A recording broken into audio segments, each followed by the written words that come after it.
Hello everyone. इस video में हम लोग समझेंगे ज्योग्राफी एंड पब्लिक पॉलिसी यानी भूगोल और लोक नीति या सार्वजनिक नीति।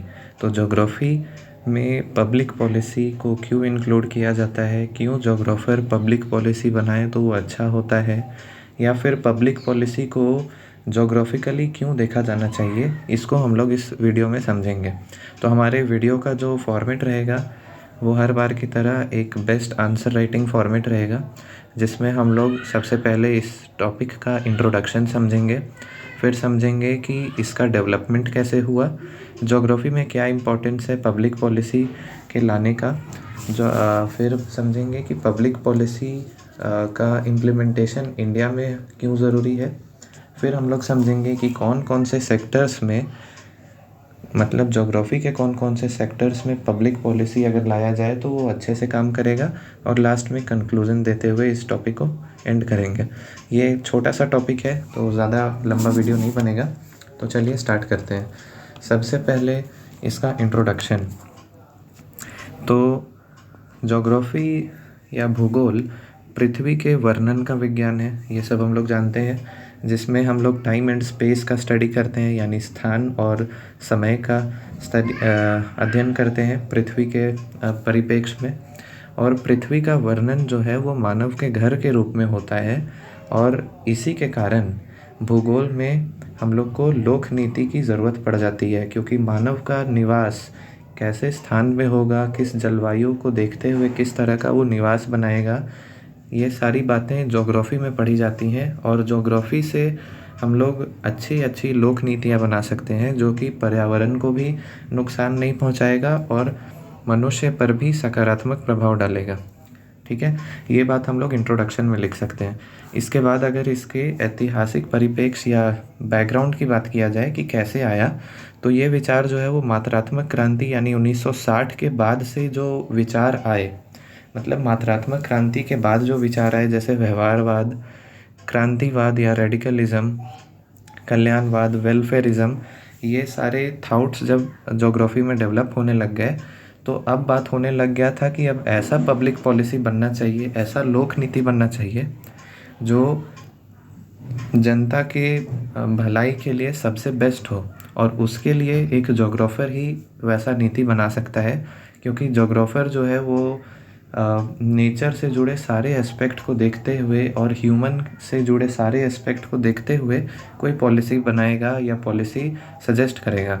ठीक है, इसलिए इसका शुरुआत 1960 के बाद से ही माना जाता है, जब ये व्यवहारवाद, क्रांतिवाद, ये सारे जो विचारधारा है, ये क्या करती थी कि जैसे 1960 से पहले था हम लोग का वर्णात्मक भूगोल, जो रिचर्ड हार्टसोन के टाइम पे था, यानी केवल डिस्क्रिप्टिव साइंस था। 1960 के बाद फिर आ गया स्टैटिस्टिक्स। ये सब से भी जब असंतुष्ट हो गए लोग, जब इसका भी क्रिटिसिज्म हुआ, तब फिर बातें आ गई कि अब हम लोग को मानव के लिए कुछ करना चाहिए, प्रकृति के लिए कुछ करना चाहिए। तो इसलिए बहुत सारे कॉन्सेप्ट्स डेवलप हुए, डुअलिज्म आया, निश्चयवाद, संभववाद, फिर व्यवहारवाद, ये सारी विचारधाराएं आने लग गई, और अब मनुष्य पे भी बात होने लग गया और पर्यावरण को भी बचाने का बात होने लग गया। इसलिए इस तरह से डेवलपमेंट स्टार्ट हो गया कि ज्योग्राफी को पब्लिक पॉलिसी में लाना चाहिए। ठीक है, अब भूगोल में इसका क्या आवश्यकता है, इसको समझते हैं। तो जैसे ज्योग्राफी कोई भी सब्जेक्ट हम लोग पढ़ते हैं, जैसे फिज़िक्स पढ़ रहे हैं, तो फिज़िक्स में भी जो लॉ है उसका प्रैक्टिकल होता है, तो उसको हम लोग अप्लाइड फिज़िक्स कहते हैं। तो वैसे ही अप्लाइड ज्योग्राफी को और अच्छे वे में करने के लिए, यानी ज्योग्राफी के कॉन्सेप्ट को और अच्छे से समझने के लिए और किसी एरिया को ज्योग्राफिकली प्लान करने के लिए हम लोग को वहाँ की भौगोलिक स्थिति को जानना होगा, वहाँ की जलवायु, मृदा किस तरह का वहाँ पे खनन हो सकता है, वहाँ पे खनिज कैसे हैं, ये सारी बातों को ज्योग्राफर समझ सकता है। तो अप्लाइड ज्योग्राफी के कॉन्सेप्ट को और बल देने के लिए और अच्छे से करने के लिए हम लोग वहाँ पे एक अच्छी नीति बना सकते हैं, एक अच्छा पब्लिक पॉलिसी बना सकते हैं। इसीलिए ज्योग्राफी में नीति निर्माण का आवश्यकता है। ठीक है, क्योंकि ज्योग्राफर ना केवल मानव को ध्यान में रख के नीति बनाएगा, बल्कि वो पर्यावरण की संरक्षण करने का भी प्रयास करेगा। ठीक है, इसके बाद हम लोग और बातें समझते हैं इसमें। तो जैसे बहुत सारे विकसित देश हैं, जैसे नॉर्वे, स्वीडन, फिनलैंड, अमेरिका, सब जो डेवलप्ड कंट्रीज़ हैं, वहाँ पे जो गवर्नमेंट है और जो जोग्राफ़र हैं, उनके बीच में काफ़ी अच्छा तालमेल है, जिसके कारण पर्यावरण और मानव को ध्यान पे रख के नीतियाँ बनाई जाती हैं। इसी तरह विकासशील देश में भी होना चाहिए, ताकि जो नीतियाँ बनाए जाएँ वो पर्यावरण और मानव दोनों को साथ में लेके बने, और एक भूगोलवेत्ता ही ये काम कर सकता है, इसलिए ज्योग्राफी में इसका स्टडी होता है। और वर्तमान के समय में, यानी अभी के प्रेजेंट टाइम में, तो अभी ऐसे ऐसे टेक्नोलॉजीज़ आ गए हैं, जैसे GIS, GPS, रिमोट सेंसिंग। तो ये सारे जो टेक्नोलॉजी हैं वो रिमोट एरियाज़ में, यानी जिस एरिया में ट्रांसपोर्ट पॉसिबल नहीं है या फिर वहाँ पे जाने का रास्ता सुगम नहीं है, वैसे एरिया की भी जानकारी सटीकता के साथ आजकल की तकनीक हम लोग को दे सकती है, जिसके कारण नीति और अच्छे से निर्माण हो जाएगा। ठीक है, तो इसलिए ज्योग्राफी में लोक नीति की आवश्यकता है, या फिर ज्योग्राफी और लोक नीति को साथ में अध्ययन करना चाहिए, और लोक नीति का निर्माण भूगोलवेत्ता या ज्योग्राफी के कॉन्टेक्स्ट में होना चाहिए। ठीक है, अगर भारत में बात करें तो भारत में इसकी क्या आवश्यकता है।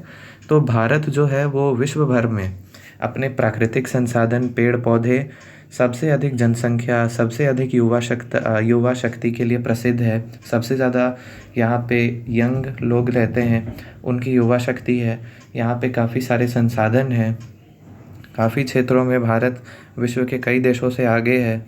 तो यहाँ के संसाधनों का और यहाँ के लोगों का विकास करने के लिए, सतत रूप से विकास करने के लिए, और पर्यावरण को भी भविष्य की पीढ़ियों के लिए सुरक्षित करने के लिए ऐसी नीतियों के निर्माण की आवश्यकता है जो पर्यावरण का संरक्षण भी करे और वर्तमान की जो हम लोग को रिक्वायरमेंट है उसको भी पूरा करे। ठीक है, इसलिए जो इंडिया में पब्लिक पॉलिसी को ज्योग्राफी के कॉन्टेक्स्ट में स्टडी करना चाहिए। अब कौन कौन से सेक्टर्स हैं जहाँ पे पब्लिक पॉलिसी जो है वो ज्योग्राफी के साथ बेस्ट काम करेगा, तो उसको समझते हैं। जैसे टूरिज्म सेक्टर हो गया, यानी पर्यटन वाले क्षेत्र।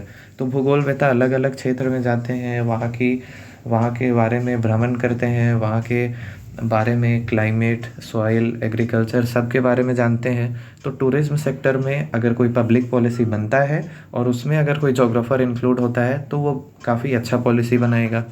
वैसे ही एग्रीकल्चर में किस रीजन में, किस तरह के सॉइल में किस तरह का क्रॉप होना चाहिए, ये प्लानिंग हो सकता है। टाउन प्लानिंग किया जा सकता है। टाउन प्लानिंग मतलब कि कौन सा वल्नरेबल एरिया है या फिर हज़ार्ड वाला एरिया है जहाँ पे घर नहीं बनाना चाहिए, नदी के एकदम किनारे घर नहीं बनाना चाहिए, कुछ दूर पे बनाना चाहिए। इस तरह की बातें टाउन प्लानिंग में की जा सकती हैं।